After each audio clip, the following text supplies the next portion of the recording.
여러분, 성경이라는 것이요, 창세기에서 시작돼서 계시록으로 이제 끝나거든요. 계시록은 무슨 말씀이 담겨져 있을까? 그것이 개인이든 인류든 우리에게 있을 앞으로의 미래, 그리고 종말, 그리고 그 후에 내세에 대해서 성령의 통제와 감동 속에 사도 요한이 기록한 경전이 계시록입니다. 그러므로 이렇게 하나님의 말씀이라는 것이 어떤 종점을 향하여 계속 가고 있는 것이죠. 여러분, 빈병이 있습니다. 빈병이 있으면 빈병에서는 물이 흐르는 것 같지만은 실제로는 점점 채워져 가는 것입니다. 신앙생활도 마찬가지입니다. 세월이 흐르면서 내가 채워지고 흐르는 것 같으나 실제로는 점점 내 믿음이 이렇게 채워져 가야 되는 거예요. 어디까지 채워지면 좋을까? 이것에 대해서 사도 바울은 에베소서 4장 13절에서 이렇게 말씀했습니다. 우리 한번 다 같이 봉독합니다. 우리가 다 하나님의 아들을 믿는 것과 하는 일에 하나가 되어 온전한 사람을 이루어 그리스도의 장성한 분량이 충만한 데까지 이르리니 아멘. 그리스도의 장성한 분량까지 채워지는 거예요. 그래서 어느 날 내가 이렇게 마음속에 나를 바라보면서 이런 생각이 드는 거예요. 야, 내가 많이 예수님을 따라가려고 하고 닮아가려고 하고 있네. 내가 존경했던 저 장로님, 집사님, 권사님을 닮아가고 있네. 또 그동안에 나의 신앙생활을 봤던 나의 가족이나 가까운 사람들이 아이고, 예수 냄새 많이 나, 예수쟁이 같아 하는 말을 듣는 거예요. 그렇게 하면서 자신을 통해서 하나님과 예수 그리스도와 교회가 걸림돌이 되지 않도록 살아가는 장성한 분량까지 우리는 채워져 가다가 언제 어느 날 하나님이 부르실 거예요. 상상을 초월한 기쁨과 감사 속에 보좌에 앉으신 예수 그리스도를 향하여 본문에 보니 10절에 우리가 이렇게 큰 소리로 외칠 것을 예언하고 있습니다. 우리 한번 다 같이 10절을 봉독합니다. 큰 소리로 외쳐 이르되 구원하심이 보좌에 앉으신 우리 하나님과 어린 양에게 있도다 하니 아멘. 여기서 큰 소리라는 단어는 확신의 찬소리 혹은 감동 속에 지르는 소리, 그러한 뜻이에요. 근데 큰 소리로 외친다 하는 이 단어의 헬라어 어근을 보게 되어지면 단회적으로 외친다는 의미는 아니에요. 반복적으로, 그리고 점진적으로 계속 우리가 천상에 가서 외치며 고백하고 찬양하고 감사할 것이 있는데, 그것이 무엇이냐 하면 아버지 하나님과 구주 예수 그리스도의 은혜로 내가 이곳에 왔습니다. 오직 당신만을 진심으로 영원히 찬양합니다. 그때까지 자신의 믿음을 배교하지 않고 변하지 않는 것이 점점 내 믿음의 채워짐의 근원이라고 볼 수가 있는 것입니다. 그러다가 우리는 천사들이 아버지 하나님과 구주 예수 그리스도를 찬양하는데 같은 목소리로 찬양하게 되죠. 특별히 11절 12절 말씀에 천상 예배에서의 찬양곡 내용이 기록되어 있습니다. 우리 한번 다 같이 좀 큰 소리로 봉독합니다. 모든 천사가 보좌와 장로들과 내 생물의 주위에 서 있다가 보좌 앞에 엎드려 얼굴을 대고 하나님께 경배하여 이르되 아멘. 찬송과 영광과 지혜와 감사와 존귀와 권능과 힘이 우리 하나님께 세세토록 있을지어다 아멘 하더라. 아멘. 그래서 내 생물이라는 단어는 하나님이 창조하신 모든 피조민들을 대표하는 상징적인 의미예요. 그런데 여러분, 한번 이런 거 생각해 봤어요? 여러분이 천국에 이렇게 들어갔을 때요, 그때 내 마음이 어떨까 하는 생각을 해보셨는지요? 저는 두 마음이 있을 것 같아요. 한 마음은 무엇이냐면, 우와, 내가 드디어 올 곳을 왔구나. 나같이 참 삶이 깨끗하고 믿음이 강렬했던 사람은 당연히 이곳에 와야지 하는 그런 마음일까? 아니면 반대로 나도 모르게 무릎을 꿇고 슬픔의 눈물은 아니지만은 나 같은 사람이 올 수 없는 것인데 여기에 와서 천상 예배에 참석할 수 있다니 감사의 눈물을 하염없이 흘릴까? 전 솔직히 고백하는데 저는 전자가 아니라 후자입니다. 왠지 아십니까? 우리는 지금 많은 것을 숨기고 있습니다. 그 주위에 많은 사람이 우리를 모릅니다. 내 가족도 모르는 것이 있습니다. 근데 딱 죽어서 하나님 보좌 앞에 딱 서게 되어지면 내가 태어나서 죽는 날까지 모든 죄악이 하나님과 내가 스스로 정확하게 보고 알 수 있습니다.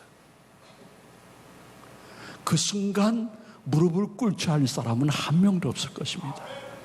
근데 두 번째, 아무리 일평생 나의 죄악을 보더라도 내가 선하고 깨끗하고 올바르게 믿음과 신앙을 가졌다 할지라도 이 완전한 천국에 올 수 있는 자격이 없다는 것을 깨닫기 때문에 또 무릎을 꿇을 수밖에 없습니다.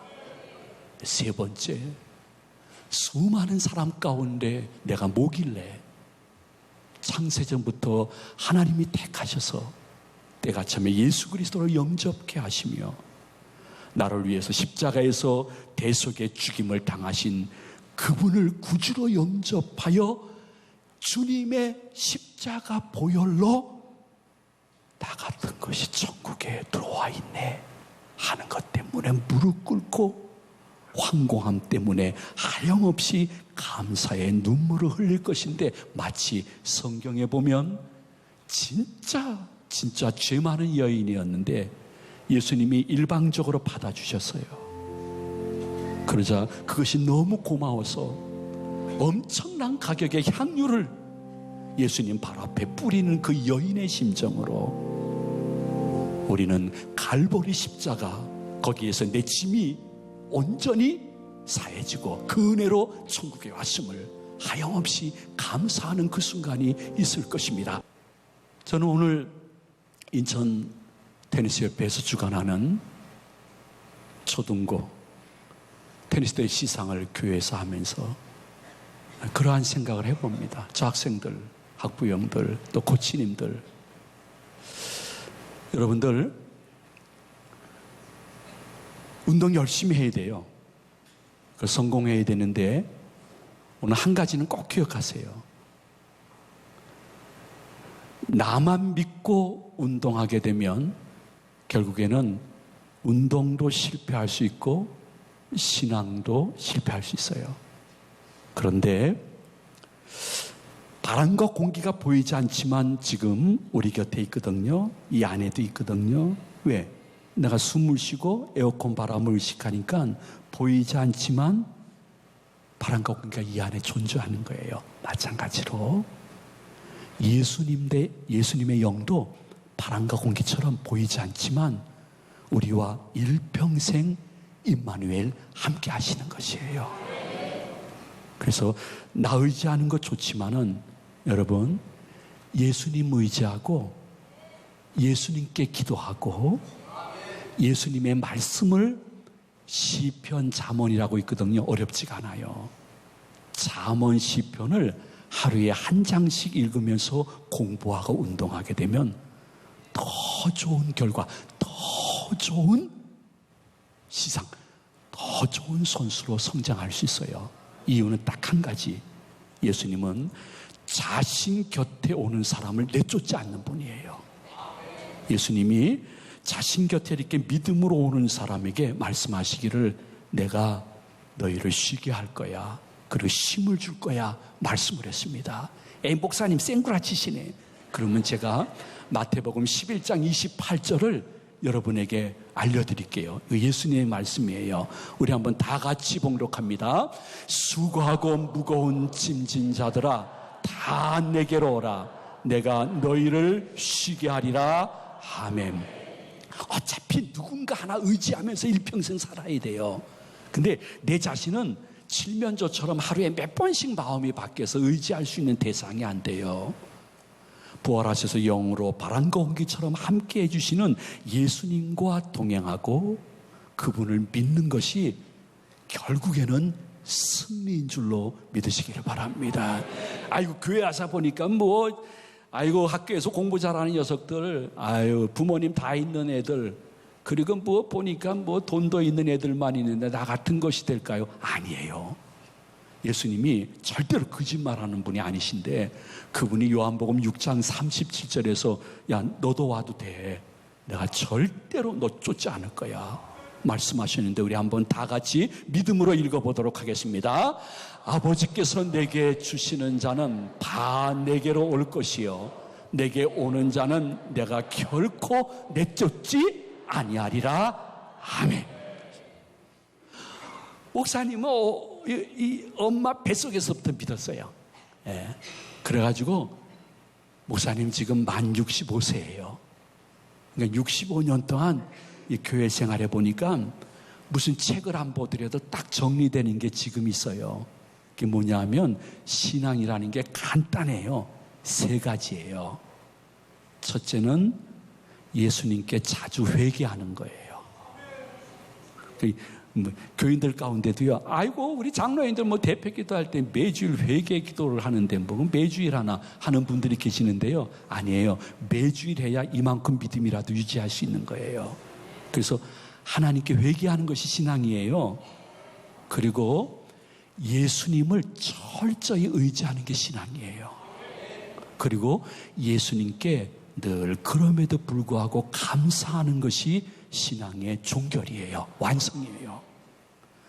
이것은 무슨 신학책에 있는 것도 아니에요. 저는 65평생 살아가면서 이제 조금 나이가 드니까 느껴지는 것이 신앙이라는 게 별거 아니구나. 그분께 회개 잘하고 그분을 철저히 의지하고 그분께 감사하면 그분이 이렇게 응답해 주시는 살아계신 신이시구나. 그 예수 그리스도를 철저히 신뢰하면서 공부하고 운동하면 여러분 철저히 그분이 여러분들을 보호해 주시는 증거를 보는 은혜가 있을 줄로 믿으시기를 바랍니다. 여러분 구주 예수님이라고 하고 참된 하나님은 무덤 속에 있으면 그거는 구주가 될 수 없는 거예요. 사람은 다 죽을 수밖에 없어요. 근데 죽음을 이기고 부활하신 분이 진짜 우리 곁에서 우리를 도울 수 있는 분이에요. 왜? 살아있으니까요. 아무리 우리 교주의 무덤이 얼마나 화려하고 큰데 이 1년에 한 번씩 우리 교주 무덤에 성지순례 와가지고 몇 번 돌아야 죄사함을 받는다 할지라도 종교적인 의식으로는 인정할 수 있지만 진리는 아니에요. 진리는 죽음을 이긴 분만이 영으로 살아서 우리 곁에서 함께 임마누엘 동행할 수 있는 것이에요. 아이고 요새 웬만한 나라의 몇몇 독재자가 죽으니까 미라로 만들어가지고 살아있는 것처럼 하면서 영원히 우리 곁에서 함께할 김일성이라고 얘기를 해요. 근데 죽었어요. 미라예요. 박제예요. 영원히 함께할 수 없는 거예요. 죽음을 정복하신 분, 그것도 육신적으로 정복하신 분만 우리와 함께 하시는 구주가 될 수 있는데 그분이 인류 최초로 예수 그리스도 한 분이요, 그분은 세상 끝날까지 자기를 찾는 분들을 거절하지 않고 내쫓지 않고 동행하고 축복할 것을 약속하셨으니 예수 그리스도 그분을 새롭게 영접할 수 있는 은혜의 이 시간 되시기를 축원해 드립니다. 어린 학생들이기 때문에 다시 한번 말씀드립니다. 예수님 모시는 것은 간단합니다. 예수님께 기도하고 그분의 말씀 중에 시편, 잠언이나 시편 한 장만 하루에 꼭 읽고 예수님이 내 곁에서 나를 도와준다는 것을 믿음으로 입으로 고백하면 예수님이 여러분과 함께하는 것을 느끼는 새로운 한 해가 될 줄로 믿으시기를 바랍니다.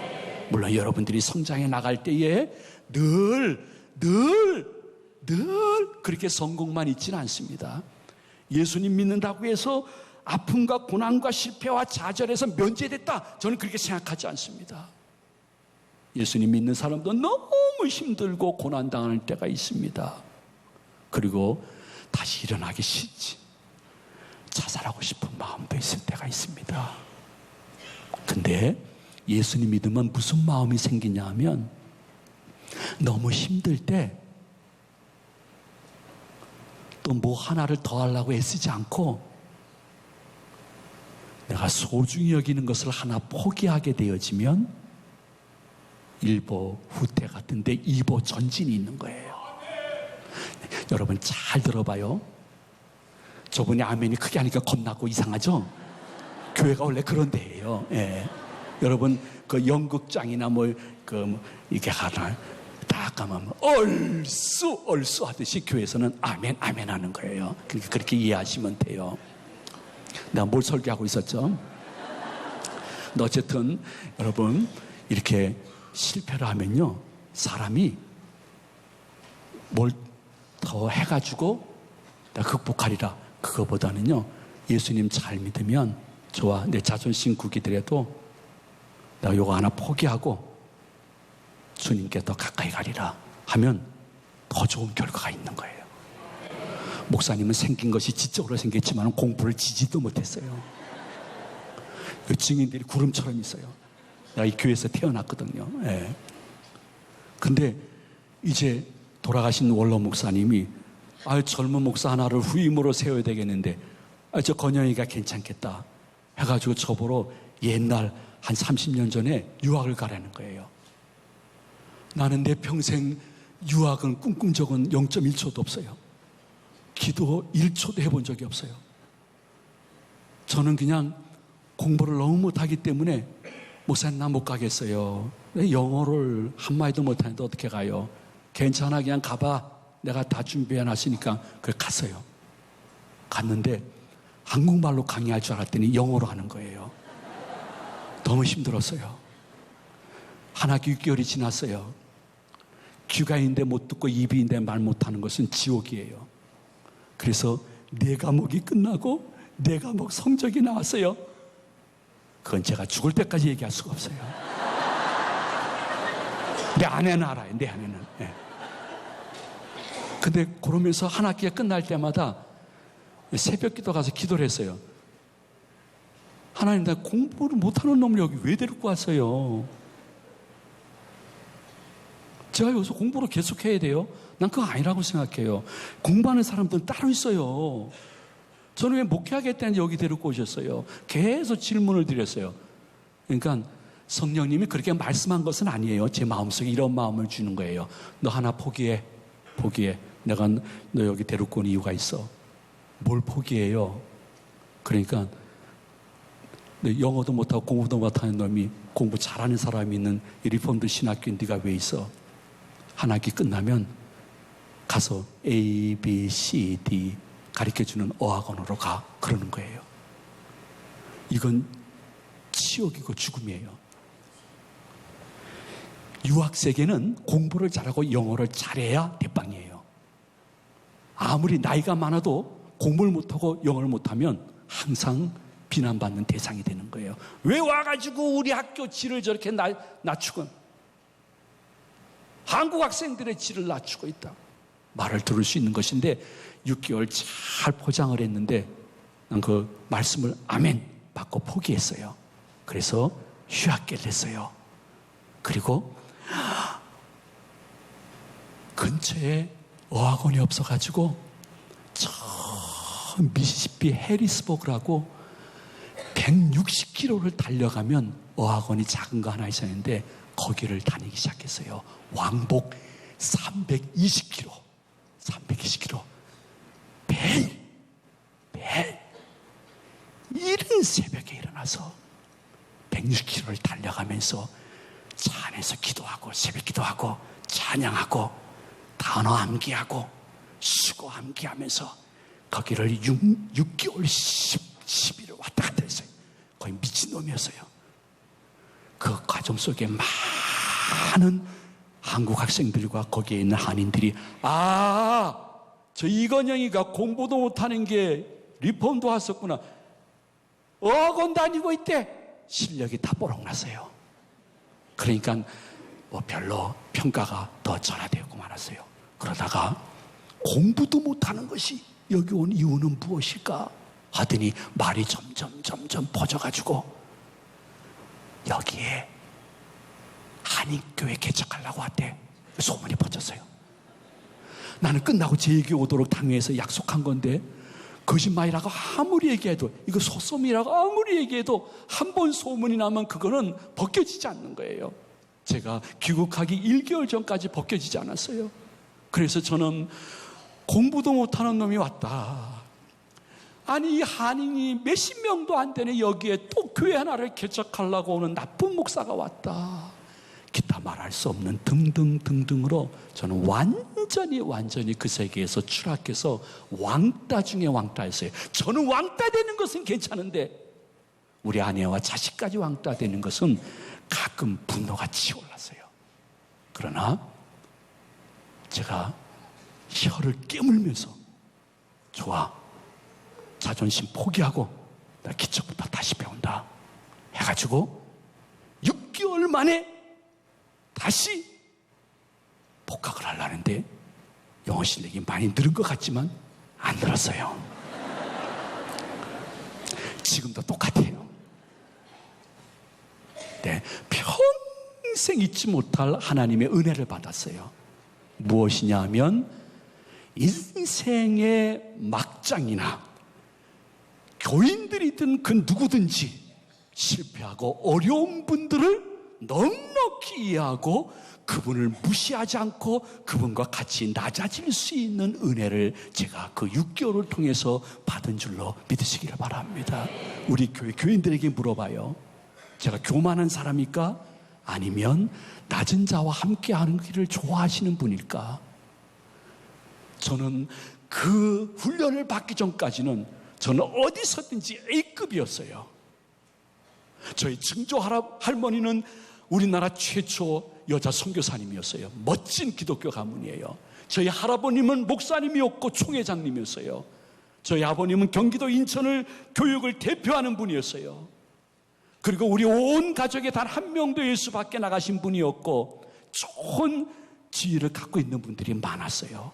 저도 부족하지만 하나님이 선천적 후천적 은사를 주어서 부교육자로 어디에 가든지 못하는 목사 속에는 속하지 않았어요. 근데 말을 못하고 듣지 못했을 때 내가 포기하니까 하나님이 주신 게 하나 있어요. 그게 뭐냐 하면 선입관을 버리고 나보다 좋은 분보다 나보다 못한 분, 나보다 좋으신 분보다 나보다 어려움을 겪고 있는 분들에게 진심으로 다가가서 기도와 사랑과 물질로 나눌 수 있는 성육신의 은혜를 주었어요. 여러분 하나 꼭 기억하세요. 예수님 살아계세요. 자기를 찾는 자를 거절하지 않아요. 이 어르신들처럼 멋지게 믿을 필요 없어요. 내가 보기에는 멋지도 않아요. 네. 여러분이 어쩌면 더 순수할 수 있습니다. 꼭 기도하고 운동 시작하세요. 하루 마칠 때 한 장 읽는 거 5분도 안 걸려요. 성경 한 장 읽어요. 그리고 예수님 저 좀 도와주세요. 저와 함께 해주세요. 기도하세요. 그런데도 어려우면 한 가지만 포기해요. 게으름을 포기하든지 인터넷을 포기하든지 핸드폰을 포기하든지 게임을 포기하든지 하나 포기해요. 코치님에 대한 마음속의 분노를 포기해봐요. 친구 관계 어떠한 한순간을 위해서 한번 포기해봐요. 그러면 여러분 분명히 얻는 게 있어요. 그리고 그것이 평생 여러분에게 축복의 근원이 되어집니다. 이 말씀은 가끔 생각날 수 있는 우리 아름다운 학생들과 여기에 있는 모든 우리 성도님들 되시기를 주님의 이름으로 축원을 드립니다. 축복합니다.